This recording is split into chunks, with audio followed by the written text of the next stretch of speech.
और रुक करेंगे अपने शो जवाब देना पड़ेगा, जिसमें हम बात कर रहे हैं 2024 के लोकसभा चुनाव को लेकर। बीजेपी एक तरफ जहां रणनीति गांठने में जुटी हुई है, वही विपक्षी पार्टियों की क्या तैयारियां उसको लेकर चर्चा होगी। लेकिन इस बीच एक बड़ी खबर दिल्ली से मेयर चुनाव को लेकर। बड़ी खबर, 24 जनवरी को होगा मेयर का चुनाव। उपराज्यपाल वीके सक्सेना ने इस बात की पुष्टि की, मेयर डिप्टी मेयर के लिए होगा चुनाव। स्थायी समिति के 6 सदस्यों का भी चुनाव होगा। इससे पहले चुनाव के दिन आपने देखा था खूब बवाल हुआ था, और इसके बाद अब तारीख फिर से निर्धारित। उपराज्यपाल वीके सक्सेना ने तारीख को लेकर पुष्टि भी कर दी। मेयर डिप्टी मेयर के लिए चुनाव होगा।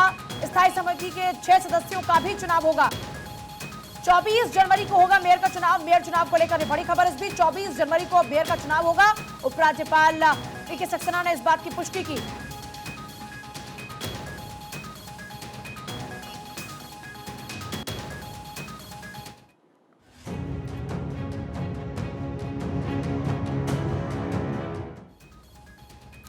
दिल्ली में बीजेपी की राष्ट्रीय कार्यकारिणी की बैठक होने जा रही है। उससे पहले बीजेपी शक्ति प्रदर्शन कर अपनी ताकत दिखाने जा रही है। प्रधानमंत्री मोदी रोड शो के जरिए लोगों के बीच लोकप्रियता की झलक दिखाने जा रहे हैं, ताकि विपक्ष को संदेश दिया जा सके कि बीजेपी की असली ताकत क्या है। इस शक्ति प्रदर्शन के बाद एनडीएमसी कन्वेंशन सेंटर में बीजेपी की 2 दिवसीय बैठक भी होगी, जिसमें आगामी विधानसभा चुनाव को लेकर बीजेपी अपनी रणनीति पर काम करती नजर आएगी और 2024 लोकसभा चुनाव पर मंथन करेगी। बीजेपी 2024 की तैयारियों में अभी से अपनी पूरी ताकत झोंकने जा रही है। तो सवाल ये कि 2024 की तैयारी में कौन किस पर पड़ेगा भारी, बीजेपी का पलड़ा कितना भारी, बीजेपी का मंथन विपक्षी दलों के लिए कितना टेंशन, और सवाल यह भी कि क्या मोदी के सामने विपक्ष मजबूत है, और है तो कितना मजबूत है। आज इन्हीं सारे सवालों पर होगी चर्चा और जवाब देना पड़ेगा में हम फिर से पूछेंगे सवाल, लेकिन उससे पहले जरा नेताओं की बयानबाजी को सुनिए।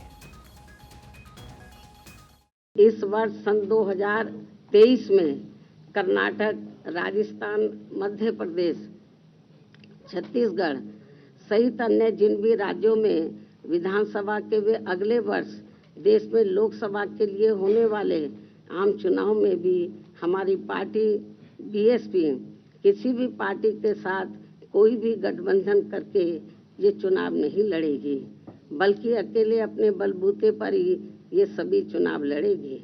और आज पार्टी की ये नीतिगत घोषणा करना मेरे लिए इसलिए भी जरूरी हो गया है, क्योंकि खासकर कांग्रेस व अन्य कुछ और दलों ने भी षड्यंत्र के तहत बीएसपी से गठबंधन करने का भ्रम जानबूझकर अभी से ही फैलाना शुरू कर दिया है।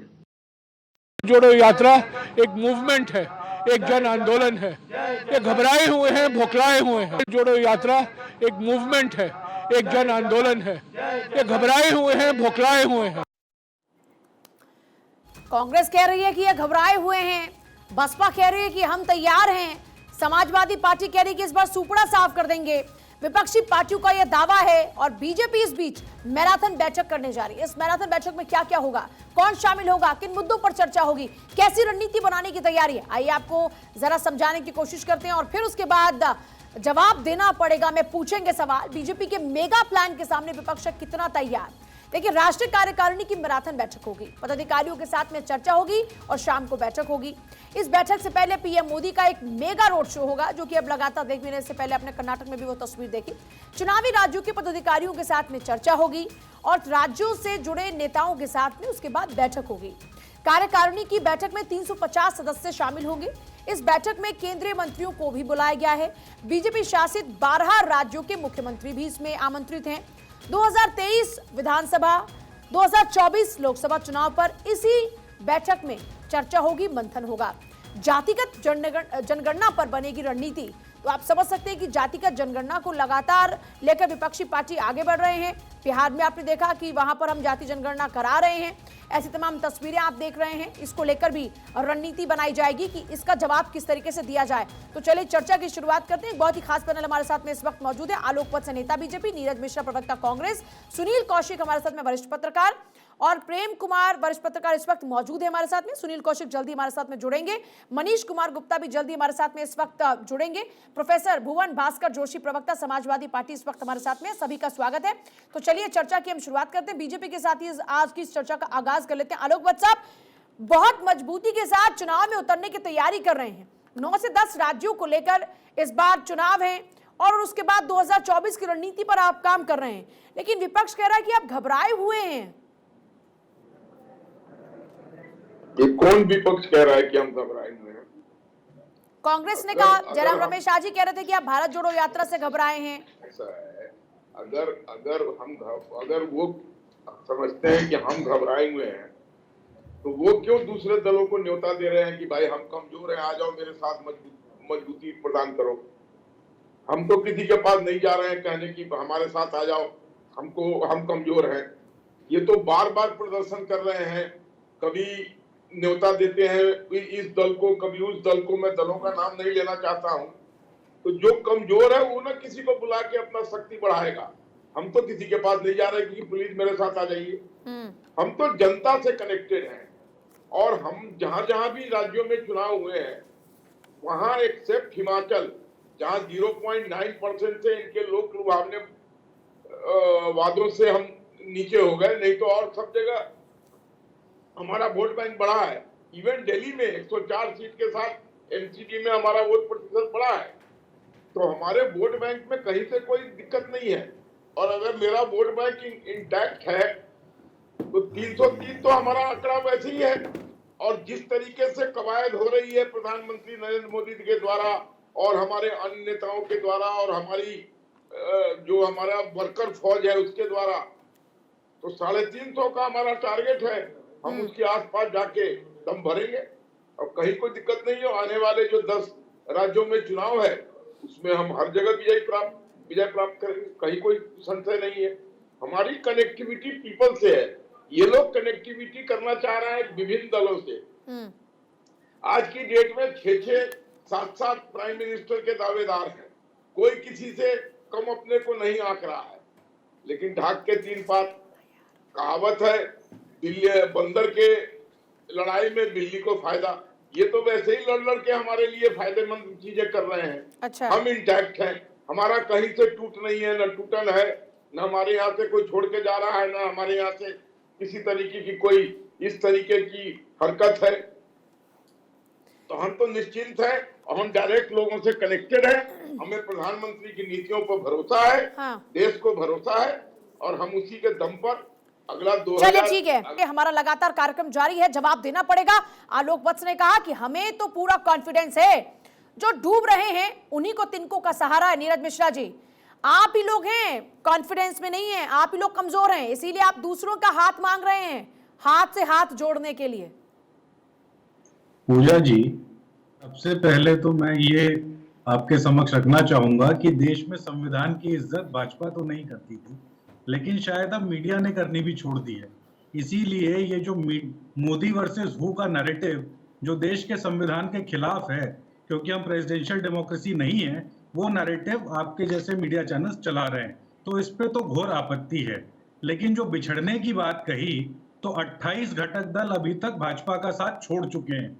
इनका सो कॉल्ड जो एनडीए होता था उसमें से 28 घटक दल जा चुके हैं इधर से उधर। तो देखिए, देश के सामने तो सवाल ये है कि जो रुपया है वो एशिया की आप मेरे सवाल का जवाब दीजिए ना पहले। आप रुपये, महंगाई, बेरोजगारी पर बात कीजिए और आप मीडिया को भर भर के गालियां दीजिए। आप मुझे कोसिए, आप मुझे सवालों के घेरे में लाकर खड़ा कीजिए, क्योंकि विपक्ष के पास अब यही काम है। लेकिन मेरे सवाल का जवाब तो दीजिए। मैं आपसे ये पूछ रही हूं कि आपके ऊपर ये आरोप लग रहे हैं कि आप यूं कह रहे हैं कि हम बहुत सशक्त हैं, पर आप लोगों का हाथ क्यों मांग रहे हैं? आप खुद में उतना सशक्त क्यों नहीं है? बीजेपी को नहीं है आवश्यकता किसी पार्टी की, अकेले बढ़ रहे हैं अपने दम पर, सबको छोड़ दिया पीछे। आप इसका जवाब दीजिए ना, मुझ पर छीटाकशी कम कीजिए। पिछले 150 दिन से हमारा नेता जो सड़कों पर चल रहा है, लाखों लोग जो उसको अपना समर्थन दे रहे हैं, उससे ये बौखला गए हैं। तभी आज प्रधानमंत्री को, जो हजारों करोड़ के महल में रहते हैं, आज सड़क पर उतरेंगे वो और लोगों के सामने हाथ जोड़ेंगे कि मुझ पे भी थोड़ी सी दया दृष्टि करिए। एक आदमी 150 दिन से चल रहा है, पूरे देश में लाखों लोग सामने हैं। और पूजा जी, इस बायसनेस को छोड़िए। देश में मुद्दा गिरता हुआ रुपया, महंगाई, बेरोजगारी, भुखमरी, ये मुद्दे हैं, बाकी और कोई मुद्दे नहीं। 3400 सांप्रदायिक दंगे 2016 से 2020 में हुए, वो मुद्दा है। इन मुद्दों के साथ विपक्ष एकदम तैयार बैठा है और देश की जनता उसका भुवन जोशी, समाजवादी पार्टी की कितनी तैयारी है? इतना मैं आपके पास आती हूँ सर, एक बार पहले सबको शामिल कर लूं, एक बार सबको जरा मौका मिल जाए, उसके बाद विस्तार से भी चर्चा करेंगे। भुवन जोशी, आप एक बड़े राज्य में विपक्षी पार्टी हैं, बड़ी विपक्षी पार्टी हैं। उत्तर प्रदेश के विधानसभा चुनाव में बेहतरीन परफॉर्मेंस भी आप लोगों ने किया, मजबूती के साथ आप लड़े भी, लेकिन तब भी आपको बहुत उम्मीद थी कि सरकार में आएंगे, पीछे छूट गए और वहां पर फिर से योगी जी सरकार चला रहे हैं। अब आगे 2024 के लिए क्या रणनीति है? क्या और विपक्षी पार्टियों का साथ लेंगे? मायावती क्योंकि कह रही थी कि कुछ लोग हैं अफवाह फैला रहे हैं हमारे नाम की कि हम उनके साथ आएंगे। पूजा जी, जो अभी उत्तर प्रदेश का जो उपचुनाव आया, उसके जो परिणाम ने है पूरे देश और देश की दिशा और क्या होगी वो तय कर दिया है। और वो तय करा है मैनपुरी के मॉडल ने। और मैनपुरी का मॉडल क्या है मैं आपको बताना चाहता हूं। मैनपुरी का जो मॉडल है वो है सौहार्द का मॉडल, वो है गंगा जमुना तहजीब का मॉडल, और उत्तर प्रदेश में जो हेट पॉलिटिक्स चल रही है उसके अंत का मॉडल। ये मॉडल मैनपुरी का मॉडल है, यही देश की दिशा और दशा तय करेगा। और मैं पूजा जी बहुत जिम्मेदारी से आपसे कहना चाहता हूं, देश का नेतृत्व कौन करेगा ये हमेशा देश ने तय करा है। मैं आपको उदाहरण से बताना चाहता हूं। चंद्रशेखर अपनी पार्टी के एकमात्र सांसद थे, फिर भी वो 15 प्रधानमंत्री बने क्योंकि वो देश ने तय करा। SD देवी गौड़ा साहब, गुजराल साहब लंबी फेरियत है। तो निश्चित तौर पे हमारी party Samajwadi party Mainpuri model को कल की लेकर, बातें छोड़ो, कल की बात पुरानी, इस नए दौर में कौन सी नई कहानी लिखने वाले हैं आप? मैं वो जानना चाह रही हूँ, क्या तैयारियां हैं आपकी? 2024 में आप बीजेपी को ही अपने सामने पाते हैं ना? बीजेपी से मुकाबला समझ रहे हैं ना आप, या कांग्रेस से भी मुकाबला है?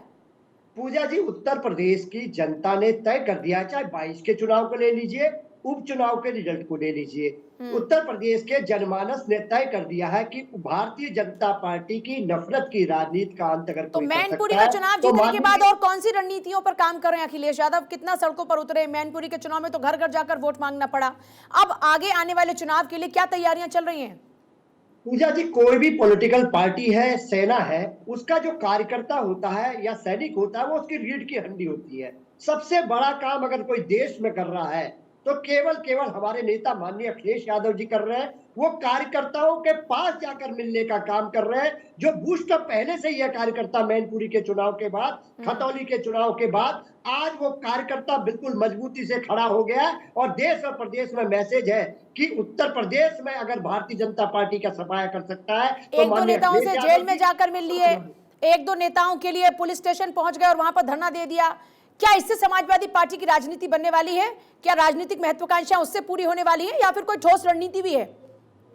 देखिए पूजा जी, समाजवादी पार्टी का जो कार्यकर्ता होता है वो ये मानता है कि राष्ट्रीय अध्यक्ष माननीय अखिलेश यादव जी हमारे नेता होने के साथ साथ हमारे अभिभावक भी है। और माननीय अखिलेश यादव जी ये तो भाषण की बातें हो गई सर, ये तो भाषण जैसी बातें लग रही हैं। पूजा जी मैं आपको बता दूं, लीडर विद डिफरेंस किसे कहते हैं? लीडर विद डिफरेंस उसे कहते हैं जो कार्यकर्ताओं के साथ खड़ा मिलता है। ये अगर क्वालिटी पूरे देश में किसी नेता में तो माननीय अखिलेश यादव जी में। और इसी के साथ कार्यकर्ताओं का उत्साह। मनीष कुमार गुप्ता, जल्दी से 10 सेकंड पूछना है जोशी जी, क्या प्रधानमंत्री पद में अखिलेश यादव जी की उम्मीदवारी है या नहीं है? लोकसभा के चुनावों में आप अकेले चलेंगे बसपा की तरह या कांग्रेस के पार्टनरशिप में जाएंगे? बस इतना पूछना है। माननीय अखिलेश यादव जी ने स्पष्ट देश को संदेश दे दिया है कि जो हमारे गठबंधन के साथी हैं उन्हीं को लेकर हम लोग चुनाव में जाएंगे। और मैं आपको बताना चाहता हूं, कांग्रेस से एक साथी भारत जोड़ो यात्रा में जुड़ रहे थे। छोटा सा ब्रेक मुझे लेना होगा गुप्ता जी, छोटा सा ब्रेक लेना होगा मुझे। गुप्ता जी एक मिनट बस, मैडम एक मिनट। मैं आपको बताने मैं चाहता हूं, जो मैंने पहले बताया कि देश का नेतृत्व कौन करेगा ये समय समय पर पहले भी देश ने तय करा, आगे भी देश तय करेगा। आप मतलब मौके की तलाश में हैं, जैसा माहौल बनेगा वैसी वहां पर उस वक्त अपने लिए थाली बजाएंगे। बहुत शुक्रिया आपका, क्योंकि आप शायद ब्रेक तक हमारे साथ में थे। मैं आपके पास बाकी सब जो लोग हैं उनके पास वापस लौटूंगी। और देखिए, भारतीय जनता पार्टी ने अपनी तैयारी अभी से शुरू कर दी है। राष्ट्रीय कार्यकारिणी समिति की बैठक, और उसमें तमाम, जहां पर बीजेपी शासित मुख्यमंत्री पहुंच रहे हैं, केंद्रीय मंत्री पहुंच रहे हैं, तमाम बड़े नेता पहुंच रहे हैं। इसी के साथ साथ पहले प्रधानमंत्री मोदी का भव्य रोड शो, उसमें ताकत का प्रदर्शन, कितना लोग प्यार करते हैं पीएम मोदी से, ये प्रदर्शन, और उसके बाद फिर महामंथन शुरू हो जाएगा। और ये महामंथन होगा पहले उन 10 राज्यों को लेकर जहां पर 2023 में चुनाव होने हैं, क्योंकि 90 से ज्यादा लोकसभा की सीटें उससे संबंधित है। ऐसे में आप तमाम तस्वीरें भी लगातार देखें। दूसरी बड़ी बात यह है कि एक तरफ जहां जेपी नड्डा का कार्यकाल खत्म हो रहा है, ऐसे में उनको एक्सटेंशन भी दिया जा सकता है। क्योंकि ये अभी चर्चा चल रही है कि संगठन के साथ में चुनाव तो कोई छेड़छाड़ ना हो। जो भी बदलाव होगा वो इन चुनावों के बाद में ही पॉसिबल है। 23 में ही तैयारी की जा रही है 24 की। 2023-24 की रणनीति पर आज मंथन, चुनावी राज्यों को लेकर मंथन। राज्य से जुड़े हुए नेताओं के साथ में आज बैठक का सिलसिला। कार्यकारिणी की बैठक में 350 सदस्य शामिल हो रहे हैं और बैठक में केंद्रीय मंत्रियों को भी बुलाया गया है। साथ ही साथ बीजेपी शासित राज्यों के 12 राज्यों के मुख्यमंत्री को भी इसमें आमंत्रित किया गया है। 2023 विधानसभा, 2024 लोकसभा चुनाव पर आज चर्चा, और चर्चा की फिर से शुरुआत करते हैं। तमाम मेहमान लगातार हमारे साथ में बने हुए हैं। आलोक वत्स बने, नीरज मिश्रा बने हुए हैं, सुनील कौशिक बने हैं, प्रेम कुमार जी बने हुए, मनीष कुमार गुप्ता बने हुए हमारे साथ हैं। सभी का एक बार फिर से स्वागत है।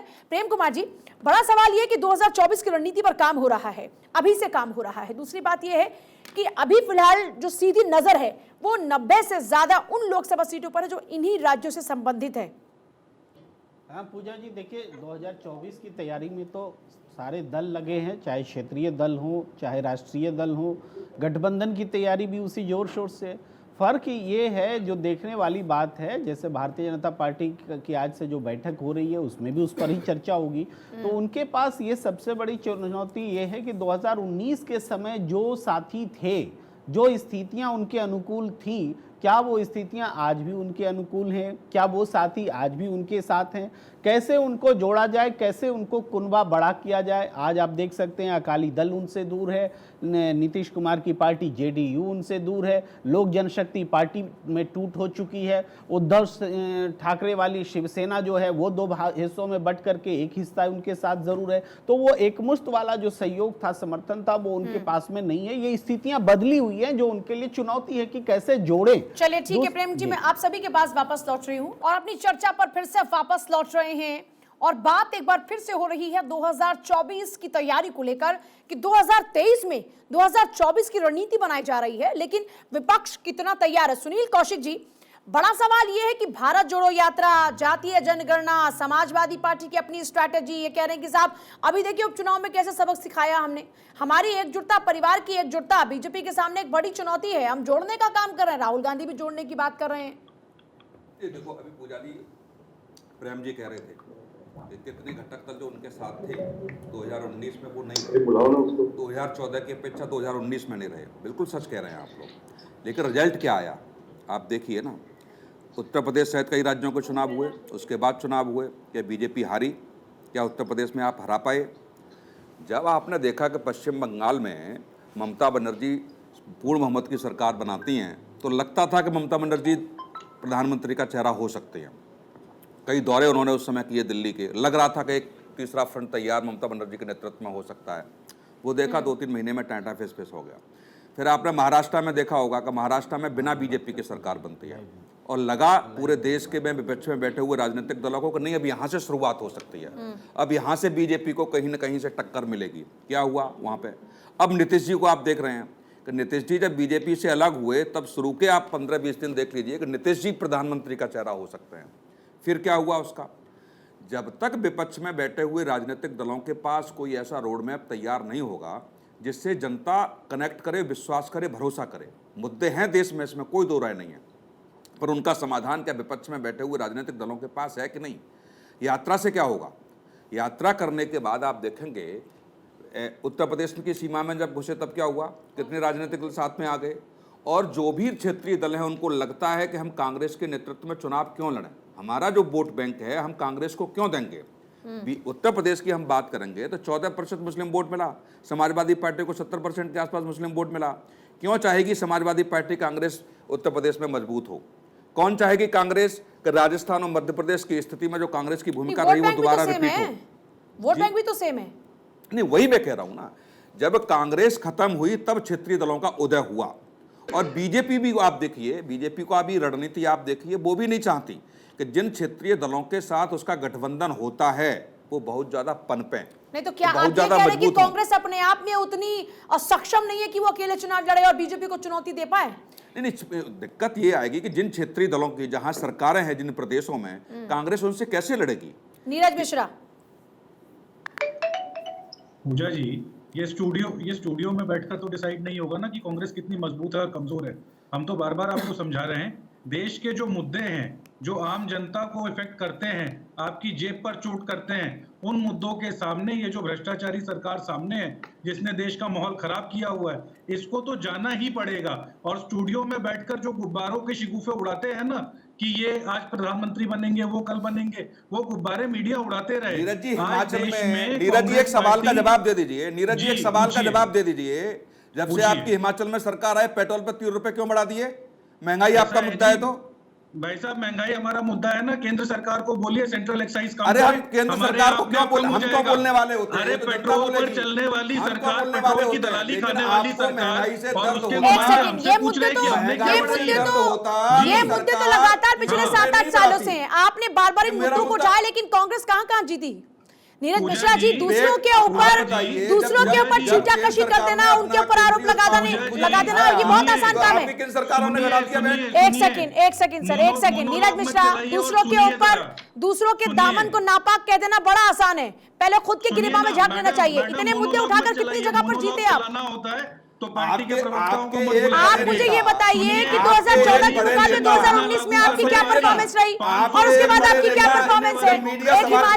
एक हिमाचल जीत के आप अगर इतना कॉन्फिडेंट हैं, तो गुजरात में कितनी बुरी फजीयत भी तो हुई आपकी। जो यहाँ पर गुब्बारे छोड़ती है सत्ता को खुश करने अरे के लिए। सुनिए, अरे भैया सुनिए, आप अपने आकाओं को खुश कर रहे हैं।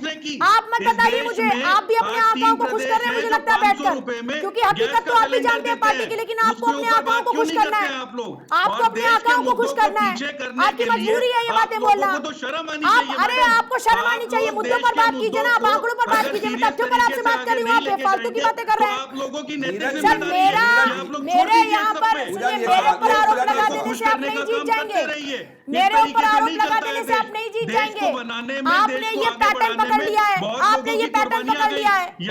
कुछ नहीं, बस आपने पत्रकारों को उठाकर उनको गालियां देनी है। इससे नहीं जीतेंगे आप, इससे नहीं जीतेंगे आप। नीरज जी, जो हिमाचल में हुआ, मैं आ रही हूँ, देश को डिसाइड करना है। नीरज जी मैं देश की ही बात कर रही हूँ। अरे भाई, मैं देश के ऊपर ही सवाल पूछ रही हूँ आपसे। चलिए, आपसे तथ्यात्मक बात करेंगे। जब कोई पत्रकार ये पूछता है आपके कांग्रेस तथ्यात्मक बात करेंगे कि हिमाचल में क्या हुआ, तो आपके नेता कहते हैं मुख्यमंत्री से पूछिए, मुझसे मत पूछिए, क्योंकि जवाब आपके पास था ही नहीं। बिना बात के झूठे प्रपंच चलाने के लिए देश को, मीडिया को सबसे पहले माफी मांगनी चाहिए। इन लोगों का तो काम है, ये लोग तो देश को बरगलाएंगे, पर मीडिया जब इनके चंगुल में फंस गया तो बात ही खत्म हो गई। देश के सामने तो आप जनता को बेवकूफ मानते हैं, इसका मतलब आप ये कह रहे हैं कि जनता बेवकूफ है। आप ये कह रहे हैं कि जनता बेवकूफ है। आप ये कहना चाहते हैं कि जनता बेवकूफ है? मीडिया चैनल जो ये डिबेट कर अरे जनता बेवकूफ, आप ये कह रहे हैं कि मीडिया चैनल देख देख के जनता बेवकूफ बन रही है? लोगों के जो एडिटर जो Are you serious? Are you serious? और देश आप के जनता को सामने बेवकूफ गिरता हुआ मानते हैं? रुपया, जनता को बेवकूफ मानते हैं आप? शर्म आ रही है आपको? जनता को बेवकूफ कह रहे हैं आप? मुद्दा है, और उस मुद्दे के ऊपर बहस करिए। अरे भाई नीरज मिश्रा, जरा शांति से सुन लीजिए पहले। नीरज मिश्रा, तथ्यों की बात कीजिए, अब जरा सुन लीजिए एक बार। मैं आपसे कह रही हूँ, महंगाई, बेरोजगारी, ये मुद्दा आप कब से उठा रहे हैं? अरे सर, महंगाई बेरोजगारी है, महंगाई बेरोजगारी है, बिल्कुल है। महंगाई है, बेरोजगारी है, महिला सुरक्षा मसला है। अरे मेरी बात तो सुन लीजिए पहले। कितनी बार आपने डिबेट किया इस मुद्दे के ऊपर? अरे सुन तो लीजिए, देखते नहीं है क्या ठीक से? आपको जाकर रिपोर्ट दी जाएगी क्या? पहले आप मेरा प्रोफाइल जाके चेक कीजिएगा, भारत 24 को जाके चेक कीजिएगा। अंदर किस तरीके का माहौल बनाने जब आप पहले आप जाके प्रोफाइल, पहले आप रिसर्च किया कीजिए ना, जिससे बात करने जा रहे हैं उसके बारे में पहले आप रिसर्च किया कीजिए, उसके बाद उसके ऊपर छीटाकशी किया कीजिए। अब जरा come to the point sir, please divert मत कीजिए। डिटेल्ड रिपोर्ट मेरे पास है सर, प्लीज डाइवर्ट मत कीजिए। सारे जो है ब्रॉडकास्टिंग एसोसिएशन के आंकड़े। अरे सर प्लीज, अब डाइवर्ट मत कीजिए, मेरी बात सुन लीजिए। की डिबेट्स होती है आप देश मुद्दे के पर बात अंदर, आप करेंगे, महंगाई, मुद्दे पर बात बेरोजगारी, करेंगे, भ्रष्टाचार करेंगे मुद्दे पर बात। अरे तो ऐसी बातें क्यों बोलते हैं आप लोग? करेंगे ऐसे बातें क्यों बोलते हैं? इसका मतलब आपकी राजनीति उसी में सधी हुई है मनीष जी, इसका मतलब इनकी राजनीति उसी में सधी हुई है। इसीलिए इनके नेता ऐसी बयानबाजी करते हैं, हिंदू मुसलमान करते हैं, जाति के आधार पर राजनीति की कोशिश करते हैं, इसलिए इनके नेता ऐसी बयानबाजी करते हैं। इसका मतलब आपको इससे राजनीतिक लाभ है, आप देते हैं ऐसा मौका कि ऐसे मुद्दों पर चर्चा की जाए। क्या बना के थोड़ी लाते हैं आपके नेताओं के बयान? मैं आलोक बसी आ रही हूँ, मैं आलोक बसी आपके पास आ रही हूँ। मनीष कुमार गुप्ता को बहुत देर से मैंने वक्त नहीं दिया, जरा उनको, फिर मैं आपके पास आ रही हूँ। मैं बड़ी रोचक बात बताता हूँ। जैसे ही आज अमित शाह जी का ये बयान आया कि भाई 2024 में प्रधानमंत्री पीएम मोदी ही बनेंगे, इसका मतलब क्या है? आप समझिए कोई युद्ध होने वाला है तो युद्ध में उन्होंने, जैसे भगवान कृष्ण ने 5 चीजों ने शंख बजाया, अर्जुन ने देवदत्त नाम का शंख बजाया, ऐसे ही भारतीय जनता पार्टी के नेता ने ये घोषणा की कि भाई हमारी तरफ से युद्ध की तैयारी शुरू हो गई है और हमारे सेनापति का नाम नरेंद्र दामोदर मोदी है। अब बदले में कांग्रेस को क्या करना चाहिए? उन्हें कहना चाहिए भाई हमारी तरफ से सेनापति का नाम, जैसे उन्होंने भीष्म पितामह में रखा, हमारे सेनापति का नाम राहुल गांधी है और राहुल गांधी ही हमारे प्रधानमंत्री बनेंगे। ये इन्हें ऐलान करना चाहिए था। पर मुझे ऐसा लगता है कि इनको, अरे बीच में ना बोलिए, इनको इतनी हिम्मत ही नहीं हो रही कि ये ऐलान करें कि राहुल गांधी हमारे प्रधानमंत्री बनेंगे, क्योंकि जैसे ही ऐलान करते हैं समाजवादी पार्टी, तृणमूल कांग्रेस, नीतीश कुमार, आरजेडी, ये सब उछलने लगेंगे। इसलिए इनकी हिम्मत है नहीं। यानी इनकी अभी जो स्थिति है लेग पुलिंग वाली स्थिति है कि मैं तेरी टांग खींचूंगा, तुम मेरी टांग खींचोगे, हम सब नीचे हैं। बीजेपी सिचुएशन को एंजॉय कर रही है और उन्होंने खुला खेल छोड़ दिया है कि आपको जो गठबंधन करना है कर लो, हमारी तैयारी पूरी है, जो हमारे साथ है नहीं है।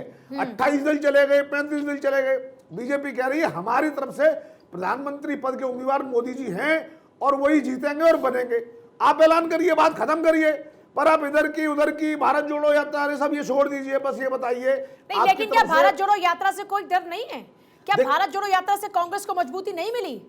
और अगर नहीं मिली होती तो फिर इतना बीजेपी हमलावर ना होती कांग्रेस के ऊपर। पूजा जी, हमले भी तो उसी पर होते हैं ना। मैं आपको एक बात बताता हूँ, अगर कोई व्यक्ति यात्रा कर रहा है, राहुल गांधी आज सेलिब्रिटी है, हमारे देश के बड़े नेता हैं, तो उनको जनता इकट्ठा हो रही है, उनको मिल रही है, वो उनका मिलना, उनका आकर्षण वोट में कन्वर्ट होगा, यह समय की बात है। और फिर एक और बात है, यात्रा लगातार स्थान बदल रही है, लोकसभा बदल रही है। अगर एक लोकसभा में 1 लाख लोग इकट्ठे हुए, उस 1 लाख लोगों में से मानो 60% लोग तो वोट ही नहीं डालते, वोट डालते हैं, तो 60,000 रह गए। क्या वो 60,000 कन्वर्ट हो पाएंगे? और क्या उसमें सारे उसी लोकसभा क्षेत्र के थे या बाकी लोग भी साथ जुड़े हुए थे? तो रियल में वोटर कितने है, ये एनालिसिस अभी नहीं हुई है और वो लगातार बदल रहे हैं। आज जालंधर में, कल पटियाला में, तो पता कैसे चलेगा? एक सेकंड, आलोक बस पहले कुछ कहना चाह रहे थे, जरा मैं उनसे पूछ लूं। आलोक बस, मैं ये कह रहा हूँ, ये कांग्रेस के प्रवक्ता जो बार बार बेरोजगारी, महंगाई और इस सब की बातें कर रहे हैं, पेट्रोल और डीजल की, तो ये कितने दिन से ये रागा लाप रहे हैं। लेकिन देश की जनता तो मुद्दे तो खत्म नहीं हुए ना। अब आप शांत रहिए। नहीं आलोक जी, जब आप महंगाई बेरोजगारी देश बात की करेंगे जनता तो जवाब प्रबुद्ध है, देना होगा। वो अगर 8 साल से मुद्दा समझ रही है, तो उस मुद्दे को ठीक करने के लिए आपने क्या किया?